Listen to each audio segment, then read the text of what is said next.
Share ko lang mga kabutingting. Yung mga transformer natin na galing sa mga component. Sa component natin na kukuha. Yan, maganda rin to kasi mga kabutingting, marami siyang voltahe. Ayan. Meron siyang 12012, 37, 037, tsaka 15015. Tapos sa huli, meron pa siya ditong 18 volts.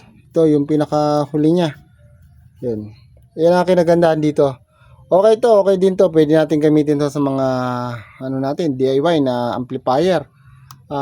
Parang ano lang siya, yung lakas nito, yung mga 502. Ganon. Kasi nasa 36 yung ano, minsan 33, 34 yung 502 eh. Pwede natin gamitin sa mga DIY natin. Bali ito ginagamit ko to mga kabutingting sa ano lang, pag testing, pag ano tayo, nag-DIY. Siya ang ginagamit kong pan testing. Mataas din ang pirahe nito mga kabutingting. Malaki siya. Kaya okay na din to. Pwede to sa mga nagbubuo pa lang ng mga DIY.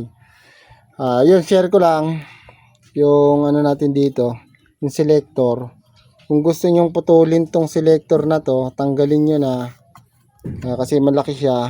Pwede nyo siyang irekta. Ganito, sinulat ko ito. Yun. Bali kung gusto nyong kunin yung 240 volts, yan, ayan o. Short nyo lang tong dalawang to, tapos itong dalawang linya na tong sa gitna. Ito, short nyo lang tong dalawang to, tsaka ito, yun, 240 volts siya. Pag gusto nyo ng 220, ayan, 220 volts, short nyo lang tong dalawang nasa huli.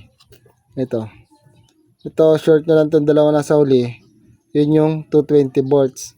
Tapos itong dalawa sa kabila, na huli, ito yung 120 volts. Yan. Tapos yung dalawang nasa dulo, yun yung 110.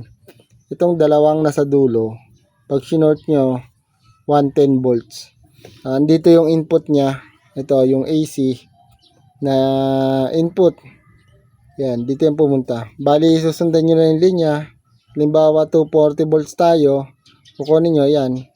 Sundan nyo lang itong linya na to. Yan lang, iso-short nyo lang yan. So-short nyo lang siya. Yun. Tapos ito, nandito yan. Nasa ano, ito. Yun. I-jumper nyo na lang. I-short nyo na lang. Short nyo lang. Sundan nyo lang itong linya na to. Ayun o. Ito siya mga kabutingting. Ayun ang sinulat ko. Okay. Okay, para pwede natin itong putulin na. So, kasi ang laki sa gabal. Okay, share lang. Ayun, pwede sa mga DIY natin na amplifier. Kuha ko lang to sa junk shop.